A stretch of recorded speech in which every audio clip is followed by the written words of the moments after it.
Assalamualaikum warahmatullahi wabarakatuh. Sa video ito, pag-uusapan natin ang pagsusulat ng Arabic. Nasabi ko sa inyo, ang pagsusulat ng Arabic ay napakahirap niyang gawin. Example nito yung ginawa nating mga example dito na mix.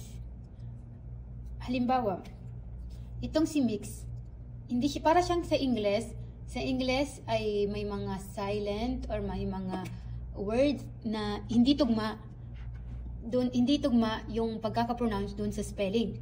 Ito yung example natin. Ganon din si Arabic. Si Arabic ay kung ano yung ta'bir nung salita. Kung ano yung ta'bir nung salita or meaning ng ta'bir ay kung paano natin express or i-pronounce yung salita. Katulad na lang nitong si mix.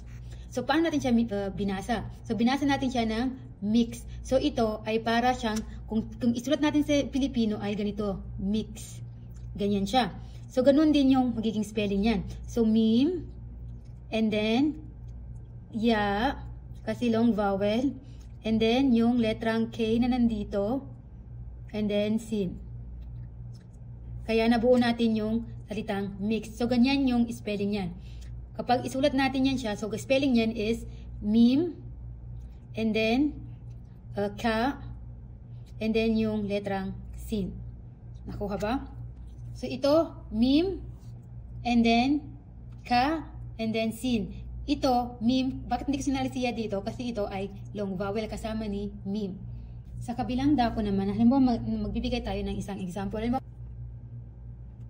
sabura. Taba yun siya or ha? Okay. Okay, sabura. So, ito ay salitang Arabic. Ito ay salitang Arabic nang ibig sabihin ay board or whiteboard. Ito yung ginagamit natin ngayon na board, whiteboard. Sabura. So, paano natin siya isulat? So, ayan, pag ito naman, itinransfer natin siya sa ating pagsusulat ay kukunin muna natin yung mga consonant and then tsaka natin kukunin yung mga, pagsamasamahin yung mga vowel. So, and then ito ay U, long vowel, and then ito ay A, and then letter H. So, sab, ito pala ay shadda, sabura, sabura. So, ganyan yan siya. Ganyan yan siya isulat. So, ang ibig sabihin ng sabura sa Arabic ay itong whiteboard. Ito yung ginagamit natin ay yung board. Pwede din blackboard, whiteboard, o anong board man dyan. So, yon ay sabura.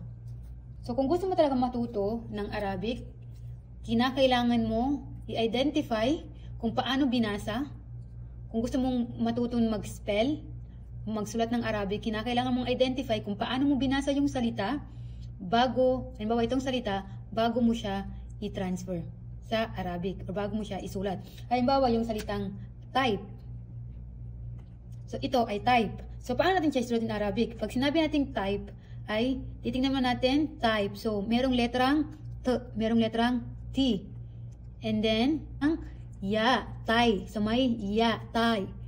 And then, merong letrang P, B. So, type. So, paano natin yan siya isulat ngayon? So, type, type. Ta, yes, and then ya, and then ba. Type. Type. Titignan natin kung paano natin siya sulat. T, ta. So, merong letrang T. And then, ya, ta. And then, Y, yap. Kaya meron tayong ya dito. And then, letter P or yung letrang ba. Type. So, ganito siya isulat in Arabic. So, kinakailangan natin kung gusto mong matuto. Halimbawa, kung gusto mong matutunan ito, yung mga salitang ginagamit natin, kung gusto mong matutunan siya in Arabic way, pagsusulat gamit ang Arabic na alphabet, ay kinakailangan mong i-identify kung paano mo binigkas yung salita bago ka maglagay ng mga kung anong consonant yung meron doon sa salita. Okay, nakuha ba? I hope na nakatulong sa iyo ang video ito. Kung nakatulong sa iyo ang video ito, i-save at i-share mo para makatulong din sa iba. Shukran, tumasalam.